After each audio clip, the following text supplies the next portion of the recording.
Good morning. How's everybody doing? We're glad you're here with us watching the video. I'm Chris Griffith. I'm the Parks and Recreation Director here for the City of Purcell. And to my right is my right-hand man, Shawn Tompkins, who is on our our Waterpark committee, and soon to be, hopefully, our tourism board. So well, Shawn, you can say hello, I guess, if you want. Hi, everybody. And the first thing we want to talk about is the work session that we're having tonight with the City Council. The Waterpark project went to the City Council last month, or this month, on the 6th for approval. The council saw the feasibility study from Kimley Horn, who is our consultant on the project, and talked with our financial advisors a little bit, and they decided that before they made a decision, they wanted to have a better understanding of the finances and how everything was going to work before they decided if we were going to move forward on the project, which I think is a very smart idea. They're trying to do their due diligence with the taxpayer money, and that's what they're here to do. So they decided to do a work session, which we're doing tonight at 6 p.m. at City Hall. You'll enter in downstairs in the community room, which is on the west side. It's a patio entrance. Just come in. It's just like any other public meeting. Just come in and take part. We'd love to have you there. It's going to be very important for the council to get your feedback because it's a huge decision for them to make, and we really want to see you there. So, Shawn, do you have anything you want to add to that? We had a pretty good turnout last time. The turnouts have gotten better each week. We do need feedback from the community. We would like to hear what everybody's thinking. We have many ideas, and we'd just like to know what the public would want also. Yeah, absolutely. The next thing we want to talk about is the fact that you guys have been fantastic throughout this whole process in giving us the feedback, both in our public meetings that we've held and through Facebook. And we really want to thank you guys for giving us both the good and the bad feedback. And with that, there's a couple things that we want to reference because we want to make sure that everyone is on the same page with the Waterpark project and how we're moving forward with Parks and Recreation in general. One of the things that's been brought up, not necessarily as a negative, but as a question is, what are we doing with the lake? And how that's going to affect fishing and how that's going to affect the look of the whole property. If we're going to build a water park, why are we going to have an empty lake right next to it? Which I think is a great question. Absolutely. And the simple answer for that is there are a huge set of plans that are being put forward at the exact same time. A lot of these projects are moving simultaneously. And one of the things we're working on doing is getting water from Walnut Creek pumped back into the lake. We've gotten some preliminary approval from the Oklahoma Water Resources Board to pump about 2,000 gallons a minute into the lake, and we're working on a plan now to figure out how we're going to get the best way to get that back to the lake to fill it up. Once we do that, it's still going to take a little while, maybe a couple of years to get it completely full, especially if we're not getting any rain, but that is definitely a plan. In addition to that, we're working on, with Fish and Wildlife, to figure out how we want to reestablish some of those fish habitats and some of the habitats for birds and insects that we have here at the lake that have kind of deteriorated from being out of the water for so long. And so we're working with them. That's part of it. We're going to get some of that stuff done before we get water in so that it's easier, so that they can actually drive some of the habitats out there instead of having to float them out on a barge and dump them in. Is there anything you want to add on the lake? No, we've had just a few people that have asked about the lake. We know it's real important to everyone. It's important to us too. That we want to build everything around the lake, so we need to have the water in the lake. That's going to happen. Like Chris said, it will take some time. So if you just hang in there with us, and hopefully they'll get done pretty soon. Yeah, definitely. And if you guys can kind of see back over here, over my shoulder on that table, there is a parks master plan. That was part of the whole water park project. We wanted to approach the water park project with the lake first. And so part of that, and I'll kind of where I'm talking right here, I'll drop an image in so that you guys can see what that looks like. And there's also some on our Facebook. But I'll make sure that you guys have a link so you can download that and then see it while we're talking too. The whole lake's been considered. Everything we want to do here at the lake has been considered, and we have a full plan and cost estimate even for doing those projects. And so really everything here at the lake has been considered, and we want to make sure that you guys know that going in, that the lake and the whole parks system has been considered with every project that we do in Parks and Recreation. So, yeah, there's a lot of people that have asked about the trails, the walking. They're hoping to have a nice setup for everybody that wants to walk and run. Hopefully have some lighted areas, safe areas for everybody that feel comfortable to come out here night and day. That'll be one of the things that'll be added to it also. Yeah, definitely. And a huge chunk of that total budget is actually making sure that we have adequate lighting here. I mean, we want to make sure that everything we do is the best for the community in both terms of features and safety. I mean, right. that's and with the water park, that's a huge part of it too.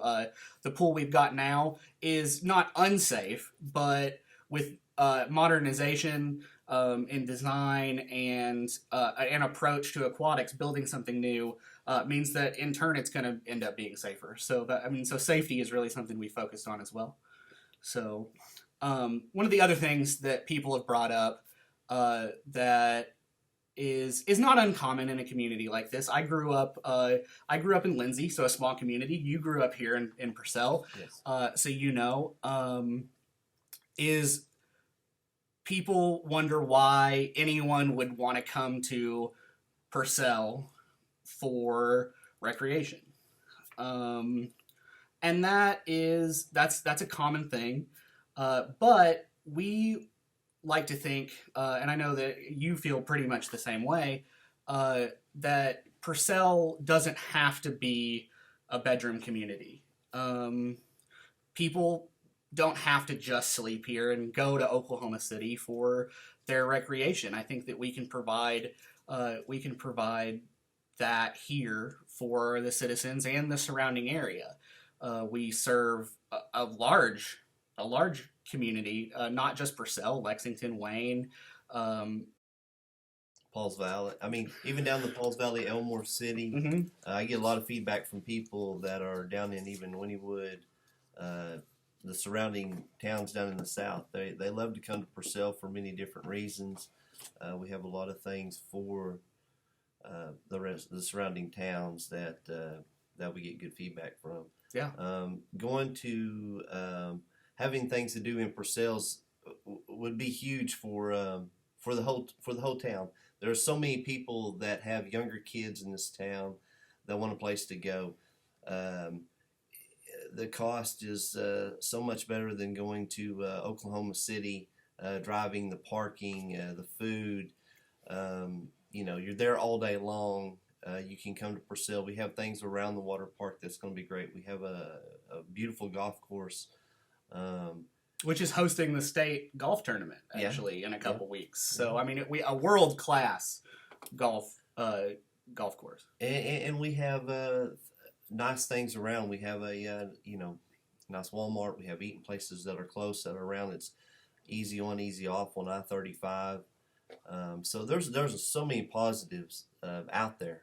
So yeah, and one of the other things that people have brought up is why are people from Oklahoma City or the surrounding area gonna come to Purcell to visit a water park, and some of them might not, and that's true. And we don't have a lot of what you would call like chain restaurants or name brand hotel chains.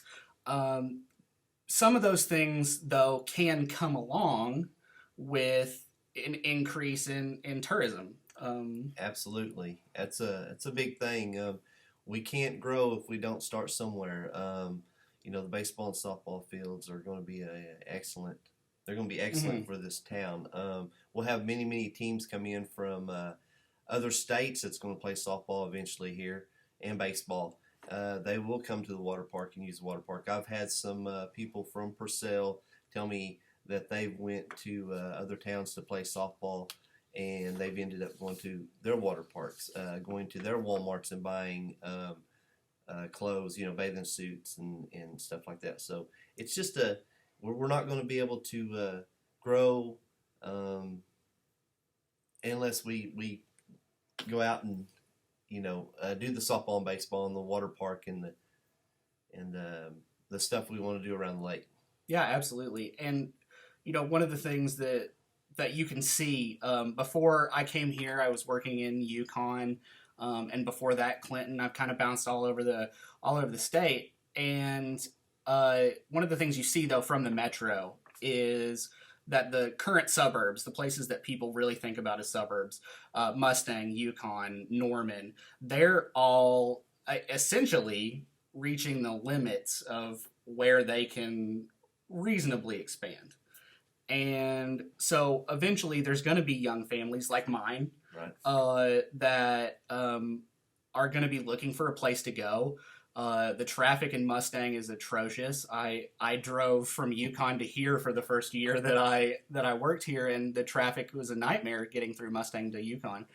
And the traffic's terrible. And so eventually people are going to start exploring the far outer suburbs, like us, Hara, Guthrie even. Guthrie's growing tremendously. Hara's doing amazing things right now, and there's no reason that Purcell can't recognize that we can grow and follow their lead. This is not something that we're trying to take on that's been unproven. There are other communities that are doing exactly what we're trying to do right now that are about the same size as us. So it's not something that we're writing the book on per se. So, Right. so again, I want to thank you guys for watching the video. I know that they can be a little redundant and drawn out sometimes, so I appreciate it if you stuck it all the way through. And I want to thank Shawn for coming in before he went to work this morning and gracing us with his presence and his and his feedback before he heads down to sell everyone some cars today. Yeah, and if anybody has any questions, feel free to just ask. We'll try to do the best we can on answering questions for you guys. I've been pretty good about even laying my phone number out there for people. Yeah, so. Absolutely. And I'll feel free to call the Multipurpose Center. It's 527-7227. If you have any questions that you want to ask of not someone that works for the city, I'd be more than happy to pass your information along to Shawn and have him get in touch with you, or any of our other amazing committee members.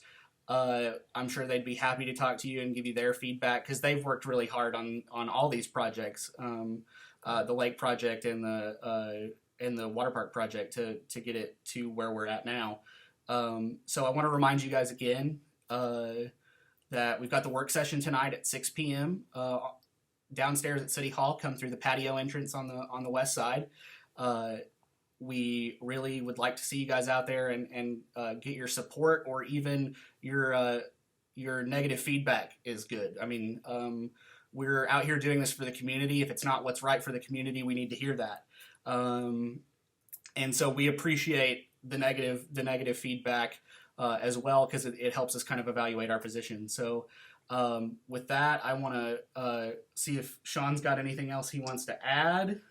I just hope that we see people out tonight. It's important to know who's on board with this. We know there's many out there that want things like this to happen in Purcell. If you want this kind of stuff to happen, you have to let us know. You have to show some support. Mm-hmm. And I just think it's going to be a great thing for Purcell. I've been here my whole life, and I believe this is something that would be absolutely wonderful for for Purcell for all ages too. It's from the babies clear up till 100 years old. So hope to see many people out tonight, and we can get some support from you guys. Yeah, definitely. And and just to expand on that, and make the video just a little longer, talking about coming from Oklahoma City, I came from the metro here. And yeah, I grew up in Lindsay and I have roots here. My mom worked for Delta here in Purcell. But Purcell's an amazing community, and it's got an immense amount of potential. And I promise you that I wouldn't be here if I didn't think that this community could be an amazing part of the outer metro area. So we want to make that happen with your help. We want to make that happen the way you want to see it happen. So please give us your feedback. Please attend the meetings and tell us what you want to see. And it doesn't only have to be people from Purcell. I mean, the towns around us, they mean a lot. They, we're, they want this just as much as we do. So you guys are more than welcome to come out and show support and give us some ideas of what you guys might want. Yeah, absolutely. Because it's a public meeting. It's open to the public in general, not just Purcell citizens. So please, anybody that wants to come, please come. So for sure. So want to thank you guys again for watching. And again, thanks Shawn for coming and talking with us this morning. We hope to see you tonight. Have a great day.